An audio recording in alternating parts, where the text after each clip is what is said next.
So what does it mean to be on your Grizzly? It means hard work, dedication, and it means progress beyond your Grizzly.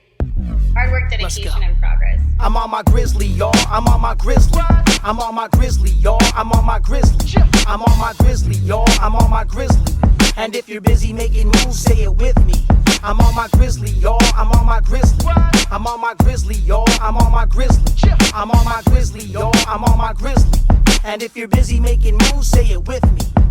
Coming to you from the City of Angels, this is the Grizzly Podcast with Irvin Scott and Melissa Santos.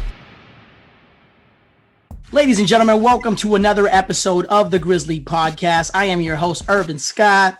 And I'm your host, Melissa Santos. What's up? ¿Qué lo que hay? ¿Cómo estamos? Today, we're joined by a special guest. We got a lovely lady joining us today. She is a professional wrestler / model. You've seen her in WWE. You've seen her in NWA, Lucha Underground, Tough Enough. She's all over the place. Everywhere. Ladies and gentlemen, our guest today, the A-list diva herself, Melina Perez. Woo! Yeah. I like the Perez. That's right. It is. It's good to be here with you guys. What's up? What's up? Thank you so much for joining us. Thanks for being on the Grizzly Podcast. This is long overdue. We've been trying to get you on the show for some time now. We finally got a chance to do that. So here you are. How you doing? Doing good. Listening to you introduce me and you're like, and model. I was like, oh. Stop. You know, I barely in my beginning of my career, I barely did like two things in modeling and that in commercial print. And then that's it. Like really, I didn't have much experience. So to still be called that, I was like, ugh. If you really knew me, I'm really bad with pictures. It's just always so awkward for me. It's easier to wrestle than it is to do just pose for pictures for me. It's just so awkward. You started off as a beauty pageant contestant, right? You won several modeling competitions, including the Miss Hawaiian Tropic Anaheim title prior to joining WWE. Is that true? Yeah. You know, it's so crazy. This is the craziest thing ever. This is where it's like one event in your life can lead you down a different path that you never thought ever possible. I had it set in my head. I was going to be a doctor. Like I was in the medical field. I was a medical assistant for a cardiologist, going to school for nursing. Like that's what I wanted to do. And then my boyfriend entered me into a contest and I was like, I was so angry at him. I was like, why would you do that? Like, why would you put me in front of people where they could judge me? And I'm basically people that live in our city. It's like our friends are going to be there and then they're just going to watch me get humiliated. I was so angry. And then it turned out that I won it. And I was like, oh my goodness, it blew my mind because it was something that I was so afraid of that, you know, I did it and look what happened. So it made me think, what else can I do that I'm afraid of? But if just doing it will ease that fear, you know, it'll take away the fear. So being judged, like being on like a stage and whatnot and being judged, that was something that I had, you know, I hated it and I didn't want to do it. And it was a fear I had. So the pageants made me get over that fear. So I did it to get over a fear and to think like, okay, like people were nice. Like maybe all these things I thought in my head, it's only in my head. So the only way I'm going to know is if I do it.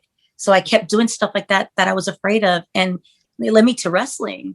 And it's funny how that works. Like I never put on makeup. I never got dressed up. I was very plain Jane. And through all these experiences, it led me to a path of being super creative and finding wrestling. Had you been on stage before or doing anything, if you will, in front of people or speaking in front of people before that? You know, you know what? It's now that I think about it, it is like little bits and pieces throughout my life, I guess, because I would do choir. So I was in choir, and then in the last 2 years, or maybe it was the last year of high school, I did show choir. So then it's like adding the performance, then the acting in plays. Like I always did something like that, like little bits and pieces. But in my mind, it was something that I loved, but I never thought that I could ever be on TV. Like that was something that was never a possibility, especially, I mean, that's what we get told when we're growing up, that's like a far off dream that can never happen. And especially being ethnic and whatnot during those times, it's like that only happens for a certain group of people. And we need to just focus on getting a good education and family. Isn't that funny? Yeah, I agree. No, it is. It happens. Like, I think Latino families, like, it's like, okay, just work, go to school, head down, grind. This is like, it's more, I mean, there's more of an attainable path, if you will. Like, we see people on television and you're like, oh, like, well, you don't know, that's hard. Like, how do you even do that? Like, how does that even start? How does that even become a career? So yeah, 100%. I get that. But you had it in you. Clearly you were performing, you're already singing. I didn't know that was something that you were doing. I'm learning this for the first time. So that's pretty dope. Did you do athletics at any time, like in high school, or was it just something that you fell into with wrestling? No, that's just something that I guess like we were born with it because of my dad. So my dad was a boxer. So I think that's why we thought that the most we can do, the best we can do is get an education, because my parents were kids, they were teenagers. So my mom had my brother at 15 and had me at 19, and my dad's 4 years older than my mother. So they basically, what we were supposed to do is they try to get us away from gangs because that's where they grew up. So the main important thing is to not get into that, to do better than what we had before. Mm-hmm. So with my dad, he got into boxing. He loved boxing, and he'd teach my brother all the time since he was like 3 years old. And I would watch. And then because I was his little girl, it's like, no, mija, no. Like, no, this is just for your brother. Okay. And he'd teach him and I just watch. And I wanted to do that. The fighting instinct was more in me, and my brother's just super sweet and passive, and he just didn't want to do it. So my dad would go out running and just train for his sparring and whatnot. And I would go with them running because that was my time with my dad. So for as long as I could remember, I always went out running with my dad. And I did running, softball, track and field, which I started out short distances, but then I learned that because I guess the running with my dad all the time, I was a long distance runner, and I just started doing that, and then cross country. That's dope. So you've always had it. You just always had it. And you didn't even know you're natural. Especially with the fighting and my dad. I was like, because he would teach, he ended up teaching me ever since like maybe in the 90s when the coal miner's daughter started kicking in. And he's like, you really want to learn? I was like, yeah, I've been telling you all this time. And so then he started teaching me. And the funniest thing is that this is why I think I could take a punch when it comes to like wrestling. Whenever people would just like accidentally hit me, or when people are green and whatnot, or I get stiff, it was all fine, because when I'd spar with my dad, I was so awful when I started beginning to keep my guard up. Like, oh my God, it's something so simple that you need to it's common sense. It's like the hands are up, and it's like, for some reason they started dropping down. And I was like, why did I do that? Mm-hmm. So when I got into wrestling, I kept it up. I always keep it up all the time, because I don't want to get hit in the face. But at the same time, I could take a punch. Going back to singing, you were basically influenced by Selena Quintanilla, right? She's a big favorite artist of yours. Is that true? Yes, it's totally true. Back in those days, I don't know, it just felt like, because I guess my family wasn't immersed in just like all the like Latin music and whatnot. You know what I mean? It's like we were torn between two worlds, where it's like you couldn't be fully Mexican, and if you try to go into like the American American life, then you're too white. So it's like people would say we want to be white, or you're not Mexican enough, or everybody would always say something, or people would look at us and think like, oh, you're too ethnic. And it was a weird time during that time. And what I saw on TV, Wonder Woman was the only person I saw that looked like me. And even then I was like, oh man, you got to have blue eyes. And I didn't have blue eyes. So it's just like, I had my mom, and then I had Wonder Woman. So you rarely got people who represented us. And then when you saw like Selena, like coming in from, crossing over, it was a huge thing for our culture, especially coming from Texas, and like her in-between life. It was like our in-between life. We were in the middle. we were, Mexican, but we were American. And to have that middle ground and somebody representing like all versions of us, it just like, she was just everything. She really was. She was just a hero for me, especially her beautiful voice too, on top of that. We saw each other a couple of weeks ago, and I think we had the conversation about how like we felt J.Lo kind of like took Selena's career, basically. I mean, had Selena not passed away, J.Lo, I don't think would have existed. I mean, that's just my opinion, Yeah, it's not, I'm not trying to like put down her hustle or anything like that. But really, back in that time, after the Fly Girls, after like the In Living Color ended, I didn't even remember, like, I remember seeing her in Living Color, but really, she just disappeared and I really didn't know her. And I was like, wanted to see all the magazines and stuff. I'm like, who is this? And I didn't know who she was until I was like, oh yeah, it's that girl. Oh, okay. But really, what did she do after that? I didn't know. That's what she was. She was, a dancer. And she got that role for Selena. And I'm like, all I wanted from her was just give props to what made you mainstream, what gave you your career. That crossover was the life that Selena was going to have. Like that was going to be her life. And I know she's fully capable of it. Yeah. So Selena's death 100% catapulted J.Lo's career, or else she wouldn't have a career at all, for sure. J.Lo she actually is the best person to play her too. Because the TV series, I'm like, oh, I love that girl from Walking Dead, but she can't be J.Lo version. She just can't. I know some Latinos are like, oh, well, representation is what matters, because you talked about how there wasn't representation for certain Latinos, and you're thinking, oh, I'm never going to be able to do that. But I'm sorry, I don't want some half-assed gross representation either. I'm sorry if you're listening to this and you like that Selena. It sucks. And it has nothing to do with J.Lo's performance, in my opinion. It's not that. It's just she does not represent. Her performance is not Selena. When I watched J.Lo, I saw Selena. That's the like, I don't care. And Selena looked nothing like J.Lo. Like, in my opinion, didn't. But like J.Lo performed like her, like the hand mannerisms, the face, the way she like sang with her lips, because like Selena would kind of pout her lips. It's like she did everything. That's why I liked it. J.Lo also has like, it's this energy. I mean, that energy that makes you want to cry. You know what I mean? That's so beautiful that it makes you want to cry. That's the way it was watching like Selena perform, the real Selena perform on stage. Yeah. Like that feeling, not everybody can give you that feeling.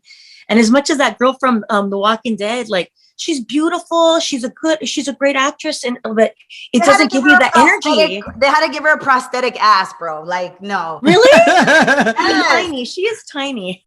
Nah, J.Lo came with the booty already. She just embodied her for me. And you're right. She not only brought that, but the energy, and it was done. It was game over. Yeah. But shout out to J.Lo and the girl from The Walking Dead. I believe that her name is Christian. She plays the role now. Yeah. I actually interacted with her back in the day. She's a really nice person. She seems super sweet. So it's not to knock her like acting abilities. It's not to knock her as a person or her looks. She's gorgeous, talented, all of it. It's just certain people fit certain roles very well. This is why you cast people, right? That's what casting happens. And then you go in there and you're an audition, and and you hope for the best. You hope for the right person to do it. It's nothing to do with her acting. Her acting's great. She's gorgeous. She wasn't silly. She's not Selena to me. Whatever. Speaking about booty, let's talk about all the booties you were kicking back at the School of Hard Knocks in San Bernardino, California. That's where you trained. Okay, I see what you did there. Let's talk about it. It's so funny because through the pageants and all this other stuff, like it led me into because I couldn't do well in commercial print because being a regular model, like I was too short and thick to be a model. And then commercial print, I fit, but then I was only good for fitness stuff. So they wanted me to be in fitness, but to be in fitness, you have to start building a name for yourself.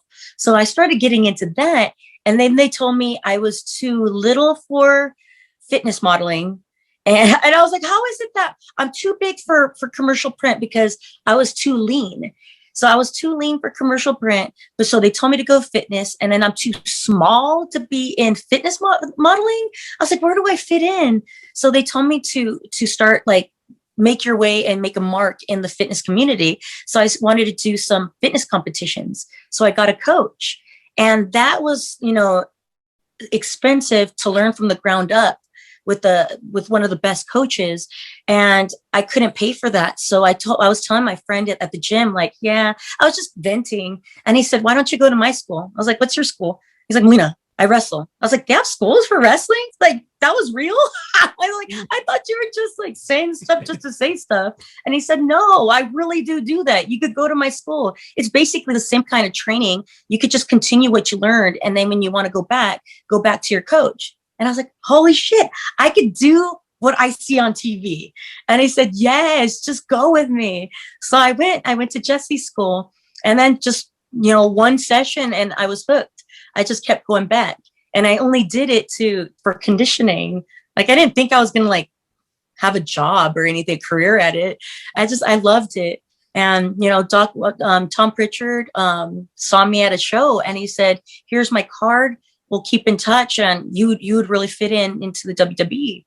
And it took years of going, trying to be seen, and, you know, what works and what not. Like, because who knows? Like, you don't know what the recipe is to be able to get your foot in the door. And you know what? I'm thankful. I want to say I am thankful for J.Lo as much crap as I give her, because if it wasn't for that damn movie, man, I wouldn't have a job. I probably wouldn't have a job. That's why they hired me. I still didn't know, like, what's the next step. So I did the Tough Enough in hopes that, well, if I could fit in here, if I can get my foot in here, maybe it'll lead down to, towards a contract. Then didn't make it for there. And then I was about to quit because I was like, man, I can't even make it on a reality show. Like, this is crazy. I was like, maybe I'm not supposed to wrestle. And then Al Snow told me, he's like, no, Melina, keep on going. He didn't even know me, you know, he just saw what he saw on the show, and he said, keep going. And then I thought, okay, I'm not going to quit. I'm going to keep going. He said, he believes in me. So you know what? I believe in me. I'm going to do this. And I kept going. And back then, no social media, no internet, you know what I mean? You just go and you word of mouth anywhere that, you know, WWE was in town, we would drive there to be seen, to like make sure they remember your name. And hopefully one day, you know, this will be the day they're looking for somebody who looks like you or a character type that's like you. And you just keep going. You keep going, keep trying. And you do whatever it takes. You make the drive, right place at the right time. Because seriously, when it happens, and you know, like, it just, people say right place, right time, whatnot. And you don't really know what it means until it starts happening. And again, like, for me, it was a couple of years. It was probably like 3 or 4 years until this happened, but that's still a very small amount of time compared to everybody else before me. So I always had guilt of, like, you know, I was very lucky. This is just luck. It happened so fast. And for the people before me, it took them like 10 years to be seen and signed. Like, they really worked hard. They had no emails. I was lucky. But back then, it just, you know, I was very lucky to be able to have that moment. And my parents were like, yeah, right. That didn't really happen. I'm like, no, I'm signed. And it's just a huge deal because we never thought could ever happen. And the fact that it's actually happening, imagining in my head the day I became a wrestler. And it was a beautiful feeling. And you mentioned your parents. So like, what was it like for them? They still were like, no, you shouldn't go back to school. Both my mom and my dad, even though my dad would tease me, he would just always say stuff like, yeah, right. Yeah, you'll come back home. And like, he's always teasing.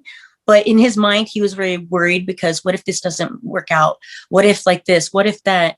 And my brother was the one that was like, he was my emotional support. He believed. He was always my cheerleader. And in my mind, I was like, no, I knew I could do it. But it wasn't. The thing is that the way they grew up, it's like they always prepared for the worst and was hopeful for the best. So they were just always prepared that we want security for you. And this is just such a career path that it's unsure. There's no certainty. And when they finally saw me, like they didn't know what to feel, what to think until they finally saw me on TV. And that's when it was like, oh my goodness, like they sat there and they were in shock, but like this proud shock, because like she made it. We told her no, and she made it. Like they felt guilty for always saying no to me. Like, no, don't feel bad for it. You were just worried. Yeah. Like, I don't blame you. Yeah. It's natural, right? It's natural, Irvin. It's hard, right? I mean, like as Latinos, a lot of times they just want to make sure that you have a foundational career. The journey is more mapped out. Like you take these classes, you'll do this, then you have the job as a nurse, like you become an RN, and then now you have the job and the benefits and all that. Like when it comes to entertainment, we all know that nothing is guaranteed. Even when you do have it, it's not guaranteed. Like when you have it, you're literally living it and you're like, oh, this is actually not guaranteed. And it never is. And nothing in life truly is guaranteed, but there's something about entertainment that is just so wishy-washy. Melissa, she's from Nicaragua. My parents are Guatemalan. Melina, you're Mexican. So our parents have always been the type of people that just are concerned about us. They want the best for us. So, they're going to try to give us as much advice as they can to steer us in the right direction. And whether we decide to do whatever they want us to do, or we just make it work the way we want it to, we do what we do. But the parents that you have had, they've nurtured you. They've supported you. They've been there through everything. So when you get emotional, I see how real that connection with you and your parents and your family is, because damn right, that's our family. I do want to talk about Tough Enough. So Tough Enough, you auditioned for season 3. Tough Enough 3 was late 2002. Once you got into WWE, you were then assigned to Ohio Valley Wrestling, which is OVW. You jumped in there with John Morrison and John Mercury. You guys were known as M&M. What was that experience like, by the way, just working with those two guys and, being very over at the time? Oh, it was a great experience. Like I'm always gonna wish that I could relive in some way, shape, or form, like those moments. Like whenever I work with people, I wish we had, and it's not everybody's sport. Sometimes like some people we were like, Eminem was so lucky that the whole entire unit could click. Like everybody had a role. We all like could tell each other anything and just like give each other, there was advice, there was creative, like we could tell each other anything and just try stuff out. We were always there for each other. It was just a beautiful group. And I always wish I could work with people and have that kind of magic that we had. We really were such a great family during that time. For me, I learned my wrestling, even though I was like trained through Jesse, even though I was trained through OVW with Lance Storm and all the trainers there and with Al Snow and whatnot, listening to Joey, explaining everything, because he would be great at explaining stuff to John too. And he'd explain things to everybody, the reasons why and ideas, and teach everybody. And for me being a valet at the time, I would just listen. And I'd get heat. They're like, oh, what? You're hanging out with the guys? What? You whore and this and this and that. You just want attention because you want to be seen. And it's like, no, I don't, because I'm dating John. So why would I want anybody else's attention? I want to learn. And nobody's like explaining anything to me because you're just a girl. And so when I would listen, guys explain things differently to guys than they do to women. And sometimes they I don't know, I think they look at us as kids or whatnot. So they miss details when they talk to us. So when I listen to Joey explain things to the guys, it's like, it's the meat of all the things you want to learn. And so me listening to Joey, I learned so much, and I'm so grateful that we were partnered with him. He's just a brilliant person, and you learn so much from him. It's interesting. So you're saying it's a little bit watered down when they're talking to the girls, like, oh, like soft, if you will. This is why you're so tough in the ring. I feel like, a lot of times you're training with men. When you train with men, it's a different type of training, right? This is not to put down a lot of women, but I feel like I feel like women's wrestling has changed a bit, because women are just coming out of their shells and showing, hey, I can be tough too. You don't have to be a guy to be like tough. You don't have to be, right? Like we're tough. We have so many layers, women out. And I'm guessing the ones that were telling you, oh, you want to hang out with the guys, are probably the girls that weren't getting the meat and potatoes. So was it really competitive amongst the women in there? Like I talked to so many of the people after the fact, after years has gone by. And for me, I needed to know like what was going on. Like I go directly to people. I'm like, okay, what happened?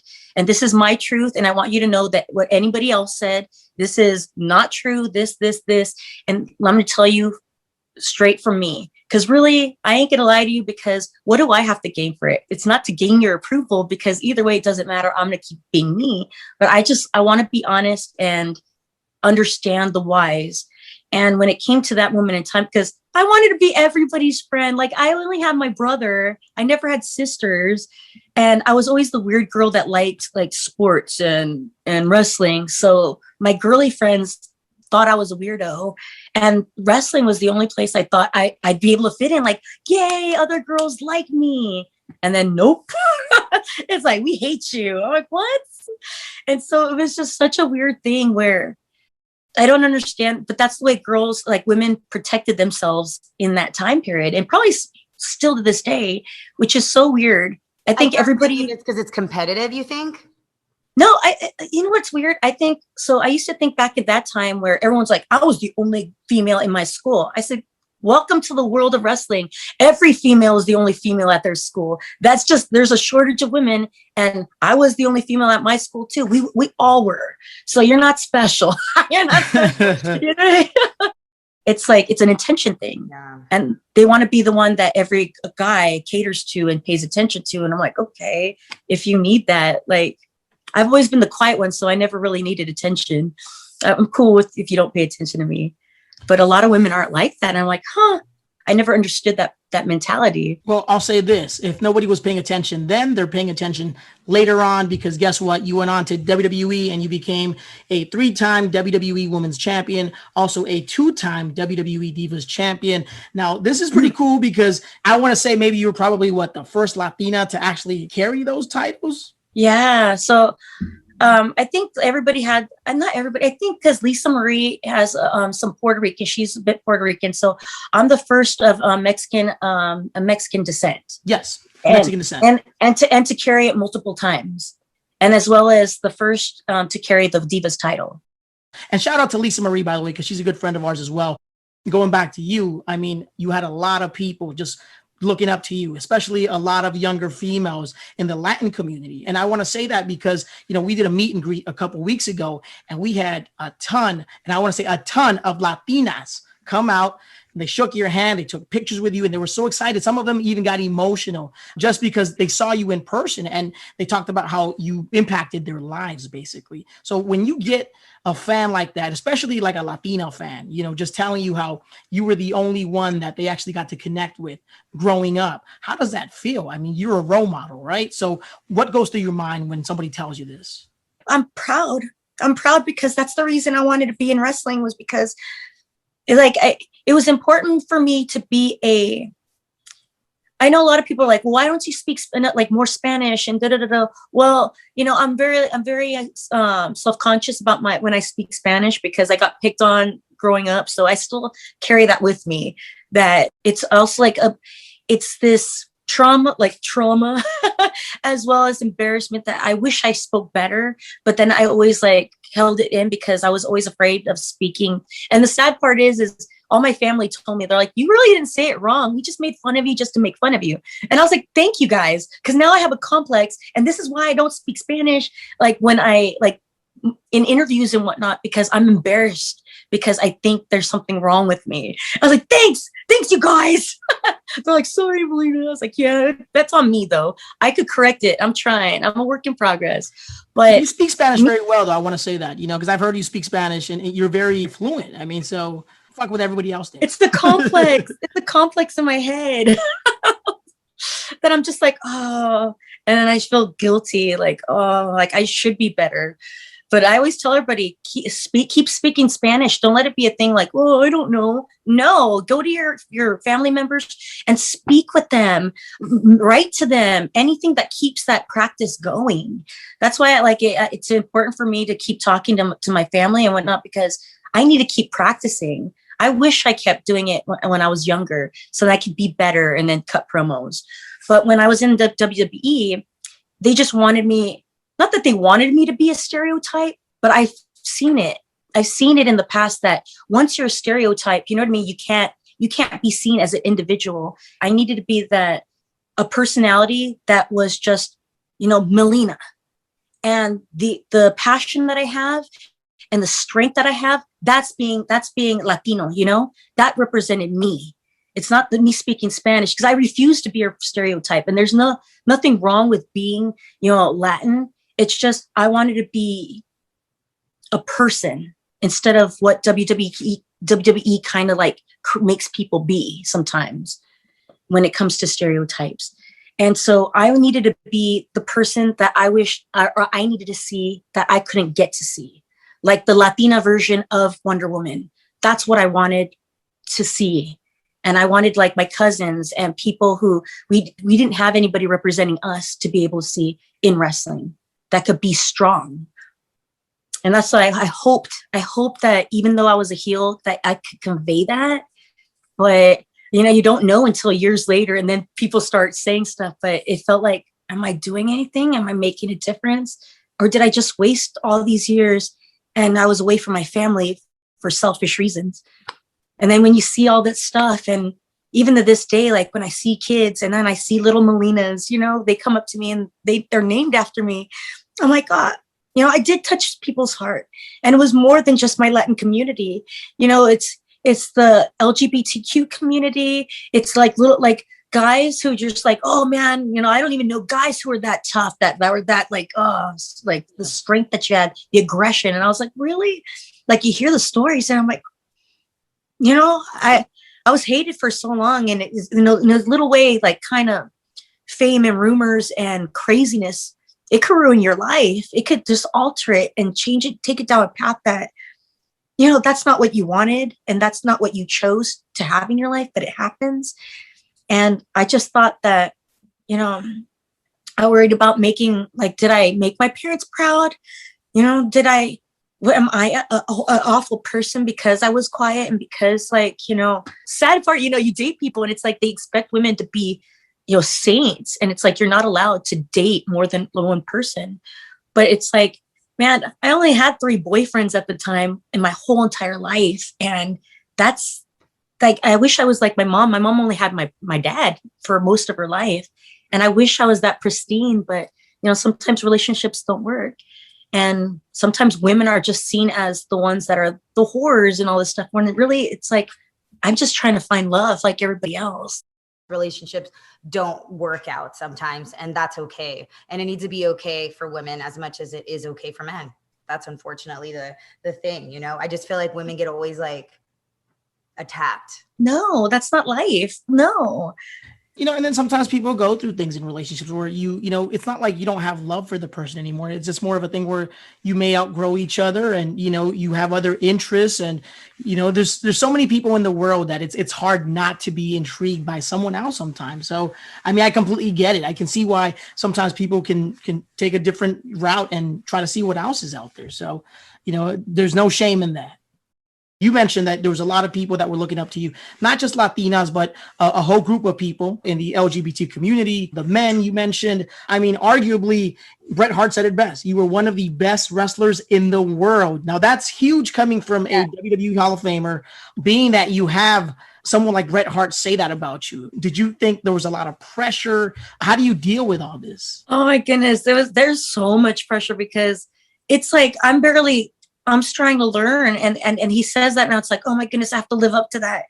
And I want to, believe me, I want to be that. I want to but at that time I was like, oh my goodness, I'm barely starting. Holy crap. Like, where do I go from here? But after all these years, people will say like, well, you're not the best wrestler. And I'd say, look, this is what my peers, the veterans that I've looked up to that have praised me, like Booker T and a Fit Finlay and Bret Hart, like people like that. I see it now. I get it. And what I was great at, and this is why they said I was great at wrestling, is because I could work with anybody, somebody who's green and somebody who's experienced, and have a great match no matter what their experience level was. I could tell a story. And if things went wrong, hey man, we know how to get out of it and keep things going. Like, I was great at my job.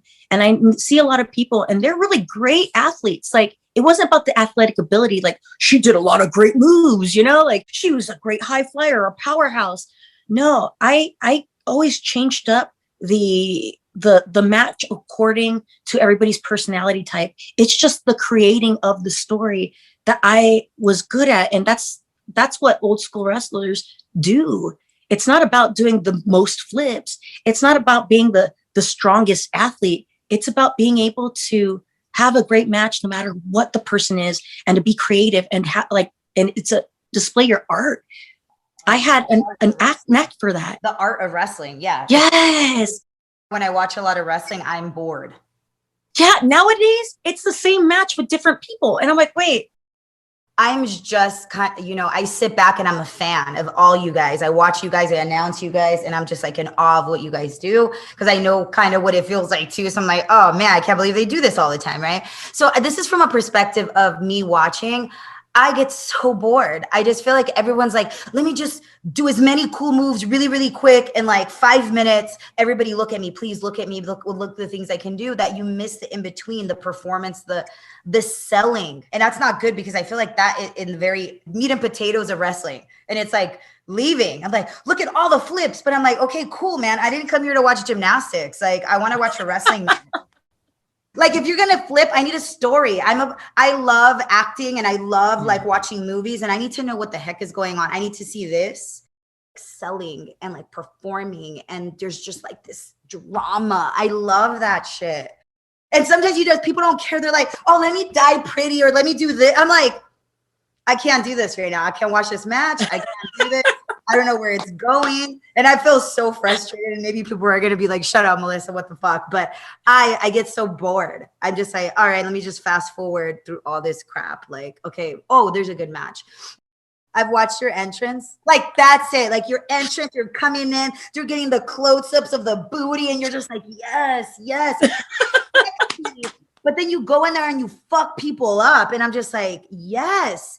So many girls look up to you, because you are like the embodiment of what like women, and you were ahead of your time. And you're not, by all means, I don't even know how much more you can wrestle for so many more years, but I feel like you were ahead of your time. You were so like, you went into it as a baby, and you were just like paving the way. No wonder the girls in there were all hating, like, oh, you want all the attention. No, girl, it's because you just are getting attention. It's what it is. Like, when someone just has a light, you can't dull that shit. You can't dull the sun. Like, that's what it is. Sorry. And that's exactly what you would do. And it's just like, you could just, you're rolling into the ring with those splits, and you're doing all that stuff. And that's it. Like, right away, like, okay, she's a star. These days, people are getting the belt all the time. But I mean, does it mean shit? Probably not. When Melina was doing it, it meant something. There was some sort of importance behind her receiving the title. And like Melissa mentioned, you were so cool to watch. Your entrance to your matches. I mean, hell, I remember not just the splits. I mean, I think all the guys are watching you do the splits. I watched the splits. You can do the splits. Yeah. But you know what? I remember seeing you even do the Matrix thing. Like, I mean, I just she was doing this, when people were trying to come and attack her. I thought that was so cool. I mean, if I fuck around and do it, I'll probably mess up my back right now. I can't do that. Go. Like Melissa mentioned, you were ahead of your time, but unfortunately, all good things sometimes come to an end. I know you were wrestling and you suffered a heel injury that kind of stopped you for a little bit. Let's talk about that heel injury. It happened in WWE after falling from the turnbuckles during a tag team match. Is that correct? Yeah. I just knew I fell and I was like, oh, all right. And I thought I sat up Undertaker style and that I was getting up. And then I watched it back. I was like, I didn't even sit up. I just like went back down. Like, for me, I thought I got up higher, but no, I knew when I tried, I knew there was something wrong. And I was like, and I completely shattered it. I shattered it into three pieces, and it was jammed up into my ankle. I didn't know that could happen. Everybody told me, they're like, Trish did this. And I was like, I don't remember Trish doing this, but if Trish did it, then I can do it. I was like, I didn't want to do it. Didn't want to do it, but I did it. And then I realized the reason why, I just didn't have my feet evenly distributed. I just didn't, I landed all in one foot, and it just crashed all on all that impact and weight on one little foot. I was like, oh my goodness. Yeah, and I remember watching the video that WWE showed online where they take you to the back and evaluating the injury and how painful it was, and you know, I mean, you were in pain. I mean, I saw you were crying, obviously. You know, I mean, it was that bad. Are you feeling like, damn, like all the plans are out the window now?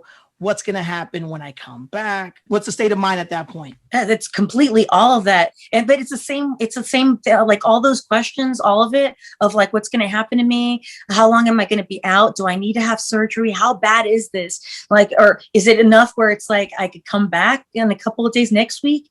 Like, it's just all that. And even when I found out about the surgery and you hear the healing time, you wonder, what's going to happen? I was on a roll. I was going along with this. Like, finally I get a storyline, finally, like as a baby face. And this is a first for me.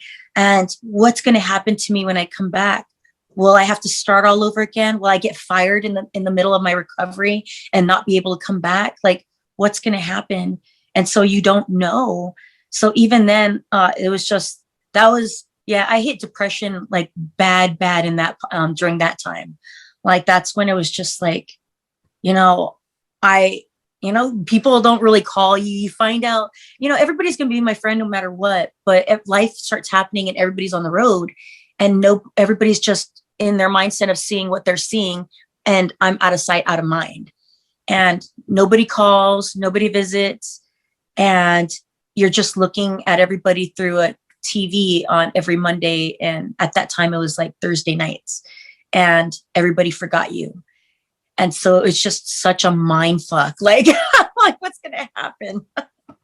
That just like, I didn't know what to think. And then I thought, like, after all these years of sacrificing like time, because being a family girl and being all this time away from my family and having family members die, and you don't attend the funeral and you're doing it all for this. And then you get hurt. And I think, is this all going to be the end of my career? And is my family going to be disappointed in me that I didn't do more? And of course they're going to love me no matter what. But in my mind, that's the guilt I'm thinking about and all these things. It's just like all these thoughts running through your mind. And thank goodness, like, that wasn't the end. Thank goodness that wasn't the end. What was therapy like? Like, I mean, what was that? I know that you just mentioned that a lot was in your head, but that, that's in your head, about the physicality of that. Like, what was that like for you, knowing that, did that maybe fuel your fire? The fact that you're like, I'm not going to let people down. Like, I'm here for a reason. I was on a roll. Everyone's forgetting me. It's time for me to, do this. Like, did you get to, basically the question is like, what was that like for you? That wanting to get back made me skip little bits and little steps in my therapy. Like, okay. As soon as I was able to, they brought me back. But it's because, like, I know my truth. I know the truth. Mm-hmm. And I was the only, until that surgery, I was the only female working every live event, every weekend, every year. And there was so many girls that you would see and you think like they're the top, like they're on the top group with me. But I was the one that worked all the time. I was the workhorse. And especially as a heel, I was a workhorse. And I was doing everything. And the only time I got time off was when I had injury. And I think they brought me back soon because I made that title mean something. Whether I won it or I lost it, I put up a fight and I made it mean something. Some people just give up and they're like, oh, I'm going to lose the belt. Well, I'm just going to do whatever. And like, no, if you're going to lose the belt, you make sure that you lose with significance, that you put up a fight for that person to get it. You didn't just hand it to them. And because of that mentality, I made it mean something. I always made those titles mean something. Let's talk about some of the matches you had. You were in the ring with so many people, from Mickie James to Beth Phoenix. What were some of your favorite matches? So many, but the ones that like I was in, let's see, definitely you named Mickie James, definitely, because she was just like creatively and passionately, like just we were equal. And so making magic with her, like, it's beautiful. Especially I was so hated, like those times where I was so hated and it was beautiful. I was like, yeah, hate me. And then you get an uber baby face. People are like, she's a great heel. I was like, no, she's not a hated heel. She's just, good. Like she's a good heel, but she's not hated. You want her to be, you can't hate her. You can't boo her. It's just her energy. Like you just can't. So when you get me and her together and everybody's hating me and you hear everybody cheering her, and to reach the point where like in Puerto Rico, I remember it was like they were cheering me and cheering her. And I'm just like, wow, we did that because, all like the ultimate baby and the ultimate heel. And that's our energy together and the magic we create together. It's not, and back then it's not because they pushed us and they put us on TV so much. This is the way the fans genuinely felt, just by watching us work. I love, and it's mostly Mickey that I got that reaction, a little bit with Michelle McCool too, but mostly Mickey. And working with Michelle is great too, but Mickey's got that emotional, which is what I love. I love emotion. Make me cry, make me angry, make me upset. You know what I mean? Make me feel what's going on. And that's what I love. And Mickey's my, my partner in this, where we created together. I also love working with Gail Kim, Natalia. Nice. I loved working with Ashley too. Like she was a firecracker. You know what I mean? She wasn't like, she didn't have the ability to wrestle, not ability to wrestle, but the experience and the athletic ability of everybody else. But she had fire and such a personality that when we worked together, it just a beautiful story was created. Like she just had so much passion that was undeniable. And I loved working with her. Sweet soul. Sweet soul. After all that, though, WWE decides to release you. That happened. You took some time away from wrestling. A few years later, flash forward, Lucha Underground comes around. We see you back there again. I see my girl, Melissa Santos, right there. She's announcing, and then out of nowhere, you come out and you help out John Morrison. Her face, the look on her face was so funny. And I'm like, oh shit. She's like, I said that because I couldn't say it out loud because the mic was fucking hot. But yeah, I was like, damn. John Morrison, or at the time was Johnny Mundo. You helped him secure the win against Del Rio. Melina, you go to Lucha Underground. Did you have fun working there? I never wanted to go back into wrestling. Like when I left, I was like, I'm never going to go back again. Like never, ever going to go back, because I had such a, for me, it was such a negative experience. Like it was a great experience. I mean, the opportunities I got, the things I got to do, but the backstage was such a negative experience. I mean, like I've had suicide attempts and stuff like that, where that's how depressed I was being in that environment, that in my mind, that was all of wrestling. And that's what I thought. So I didn't want to ever go back into wrestling, because I never wanted to feel that, because it's a competitive, it's, egos and, just something about me. I feel like when it comes to other women, in my mind, that was the only experience I had. So in my mind, I thought I'm always going to be attacked no matter what, even if I'm a nice person. Like it just happens to be that way. So like John said, please, like they begged me, they were asking me to that day, and I didn't agree with it. I was like, no, I don't want to.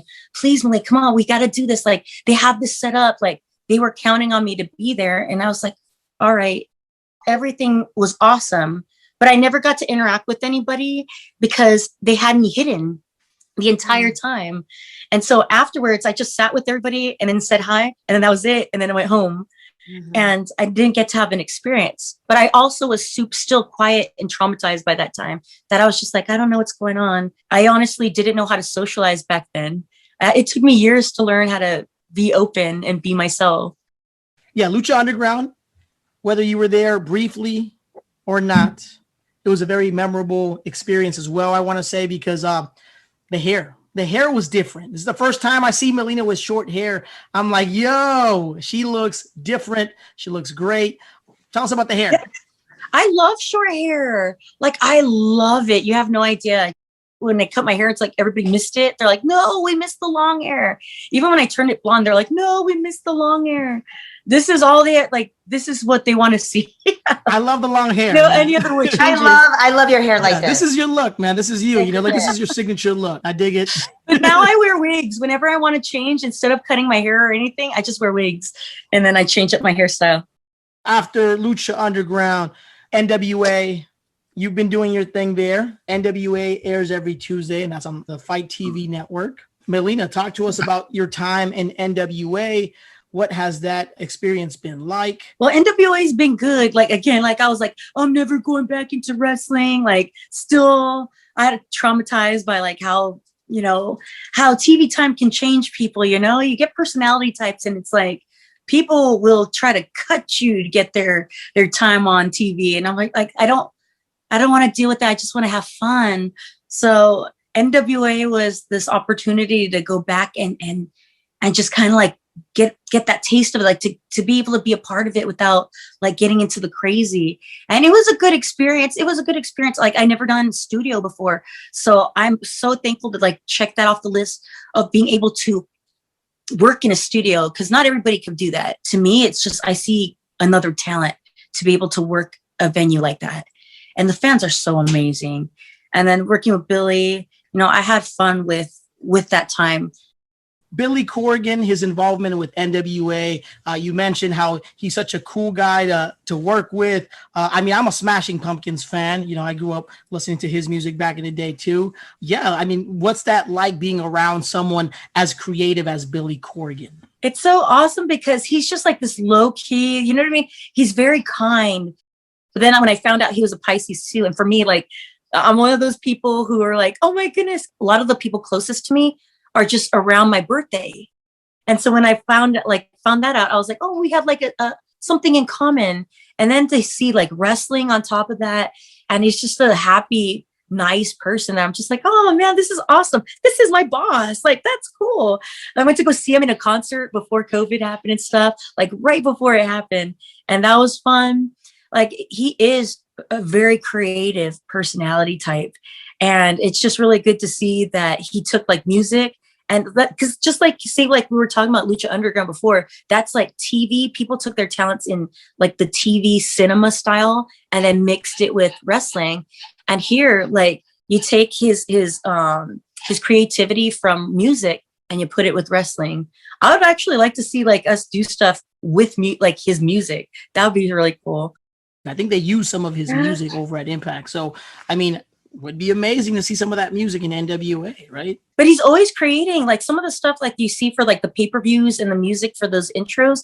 He that's his music. And so it's really cool to see him like be able to create in different ways that's different than the Smashing Pumpkins that we started listening to in the beginning of his career.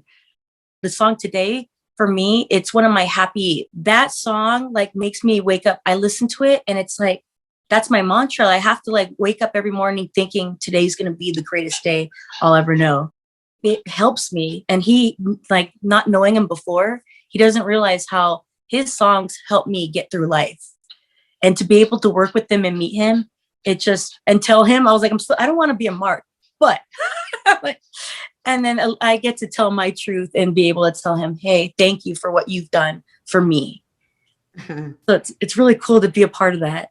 And I'm sure, like, as much as you are a fan of his, I'm sure he's a fan of you. So I think that's wonderful to be able to do that. And everyone's just like fans of each other. I think I love that part of wrestling, having those experiences with people that you like watch and then you're like, wow, this is happening. It's really cool. It's surreal. You know, and you're doing other things outside of NWA. You're also a part of SWE. You recently just joined up with Mr. Big Cass XL. That was an interesting partnership. Caught me off guard when I saw you with him. Amazing. A great collab, you know, just you guys doing something that nobody expected. So, I mean, what's it like working with Big Cass or Cass XL? Are you enjoying it? Yes, he's such a good person. Like, he's a sweet soul. So it's just like talking to, like, I'm always weary. How's this going to play out? Like, how's his personality type? Like, I don't know if it's going to be like good energy or if there's going to be like some like resistance. Cause you could be put together with somebody and it doesn't mesh well. You know, that you butt heads too much. And he's such a nice person. He's like, hey, what do you think of this? Like, I'm like, oh my goodness, you're like talking to me about what you're going to, yeah, okay, let's like think of stuff. And the fact that we could create something, and he's also thinking of me like, okay, did you want to do this? And it's like, you're including me too. Usually I have to like pull people's teeth to help, like please let me do something. And now he's just such a great person to work with and a good person.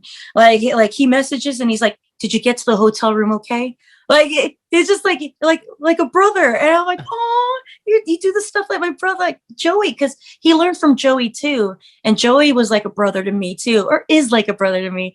And it just makes me, miss the family, like Eminem and then my own brother, and to see it keep on going and that other people still have that in them. We're all a family. It warms my heart. So it's good to see that Kaz is in a good place in his life. He's strong, but he came back stronger than ever. I feel like a better person than ever. It's beautiful. It's like, it's a good promotion. Like, I'm happy to be a part of NWA and SWE, and that they're good to let us like work in both places. You're around so many cool people that are just cheering you on. You're cheering them on. Everyone's positive all around. And this is what we do here too as well. The Grizzly Podcast, we're all about just being positive. And that's another reason why we wanted you on this show as well, because you're somebody that embodies what it's like to be on their hustle. You're constantly grinding. And that's our motto here. Stay on your Grizzly. Hence the name, the Grizzly Podcast. So for anybody listening right now, Melina, anybody watching this at the moment, if you were to offer anybody advice on following their goal, if you could just offer them some sort of advice, what would you say to these people that are just constantly pursuing their dreams? Make a choice and do it. Because this is the thing, like, it's kind of like the way I used to see, like, this whole entire year, it's like, I want to lose weight. And granted, the food, I just didn't want to give it up. I made a choice to eat it. Ultimately, I chose to eat the food. So now at a certain point, you just choose. And now I make the choice that I'm going to go the other route. Now I want to get in shape. So in everything in life, that's just something like, I'm just starting with small decisions. When it comes to something that, kind of like, it's going to take effort, it's going to take hustle, you make a choice and you say, that's what I want. I want to finish my education. I want to get a degree. I want to get this promotion. I want to be a wrestler. I want to be successful. You have to make a choice. And when you decide that, all the choices and all your actions around it is all for that one choice. It has to be in service of that. And you can do it. Anybody is capable of chasing their dreams and pursuing their dreams and achieving their dreams. You just got to put in that hustle and make those choices. And the sacrifices isn't something like, blood. It's just putting in the effort. That's the sacrifice you need to make, is to put in the effort. 100% chase your dream. You're very positive. You're manifesting all kinds of good stuff around us. So I love it. I enjoy it. And Melina, you're such a wonderful person to be around. I mean, like I said, we got a chance to meet in person a couple of weeks ago. We did that meet and greet in LA. And then afterwards, we got a chance to just vibe out, have some good food. There's some good drinks there. It was an amazing time. Melina, with everything else going on in your world of wrestling, anything else going on outside the world of wrestling? Any current projects that you've got going on? And it could be anything. It doesn't have to be anything related to the entertainment industry. It doesn't have to relate to any of that. It could be basically just taking up a new hobby, hanging out with the dogs more, maybe doing something like teaching them new tricks. I don't know. I mean, anything going on in your life right now? I should be. I'm sorry, babies. I should be teaching you guys new tricks. What I'm trying to do is trying to get more like tech savvy, like Cameo has a fan club, and I just learned that. So I want to be able to start doing the fan club, and you sign up for free, so you don't have to pay anything. But if you want to see more content, there's like the VIP fan club, and you could sign up for that too. Hell yeah. I'm glad that Cameo did something like that, because I know when it comes to exclusive stuff, there's like different, there's different avenues in which to do that. I mean, we have things like OnlyFans now, but I know there's certain stigmas attached to certain things like that. Not that there's this, I'm not knocking anyone. I just know that all certain platforms are not for everyone. So it's kind of neat to be able to, that Cameo is like, oh, this is a great way to have exclusive content, kind of like a Patreon. I'm wishing you the best of luck. I think that's great. I want to write a book and to get on YouTube and start doing more videos. So ladies and gentlemen, with that being said, I hope you enjoyed this episode with our lovely guest, the A-list diva herself, Melina Perez, professional wrestler / model, overall entertainer, amazing person. our friend here at the Grizzly Podcast. We hope you enjoyed the episode. And Melina, thank you so much for being on the show. We hope to hear from you again soon. We'll have you on the show. We'll talk about the book once that's being, once that book is out. We'll talk about it. So we'll get you back on here again. Okay. Yay! That'll make me happy. I love you guys. Thank you so much for joining us. Everyone listening is just in love with you, I'm sure, as much as we are. Just loved listening to everything you've endured in the wrestling and also in life. So it's pretty dope. I definitely feel like I've just learned so much more about you. So I'm enamored with that. So thank you so much for joining us and sharing your life with us and being vulnerable with us today at the Grizzly Podcast. Thank you. And don't stop listening to the Grizzly Podcast because we're the best. Woo-hoo-hoo! I love it. Yo, turn it up. Hard work, dedication, and progress. Stay on your Grizzly. Yeah.